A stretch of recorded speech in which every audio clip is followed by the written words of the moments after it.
மேன்மைகள் செய்யும் இலங்கையோட மூலம் யாழ் சொந்தமாக செலுத்தும் கடந்த மாதம் 1ஆம் தேதி வெளியிட்ட பாதுகாப்பு யாழ் மாவட்டம், முல்லைத்தீவு மாவட்டம், கிளிநொச்சி மாவட்டம், திருவோணமலை மாவட்டம், மட்டக்களப்பு மாவட்டம் என்ற மாகாண ஈஸ்வரர் ஆலயத்தில் வந்தடைந்தோம்.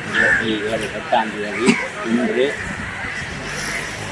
29 அப்படியே சென்று உகந்தமலையே செல்லுவோம். சிங்கராஜா ஜெயராஜா ஆகிய நான் காரணர்களுக்கு காரணகர். நான் இதோட 7வது வருஷம் இந்த யாத்திரை செய்து கொண்டிருக்கின்றோம். தொடர்ந்து என்னால் இயலக்கூடிய அளவுக்கு நான் செய்வேன். கதிராமம் எதிர்வரும் 6ஆம் மாதம் 25ஆம் தேதி கதிராமன் சென்றடைவோம். 26 கொடியேற்றம், 25 சென்றடைவோம். 20ஆம் தேதி பாதுகாக்கிறாங்க, அதுக்குள்ளே நாங்கள் செல்வோம். எல்லா மக்களும் மூவர் மக்களும் ஒற்றுமையாக இருக்கணும், சமாதானமாக இருக்கணும் என்றுதான் நாங்கள் நோக்கி சென்று கொண்டிருக்கிறோம்.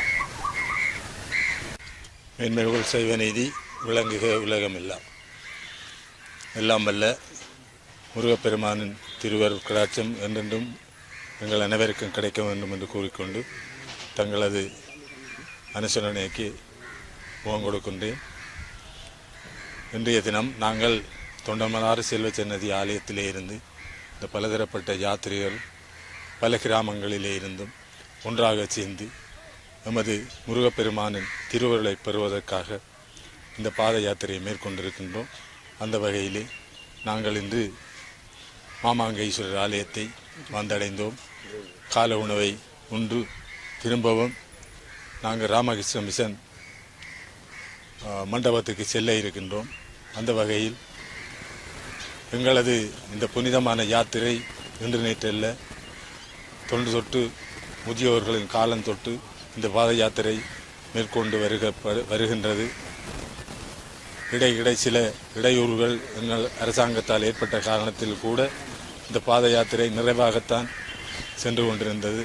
அந்த வகையிலே நாங்கள் இன்று இந்த ஏயாசாமி என்பவர் மிகவும் வயசிலே குறைந்தவர். ஆனால் இவ்வளவு முதியவர்களையும் கொண்டு செலுத்துவதென்றால் மிகவும் எளிதான காரியம் இல்லை. அந்த வகையிலே அவரின் வார்த்தைக்கு கட்டுப்பட்டு நாங்கள் அனைவரும் ஒன்றாக இந்த பாத யாத்திரை மேற்கொள்கிறோம் என்பதை அறிய தருகின்றோம்.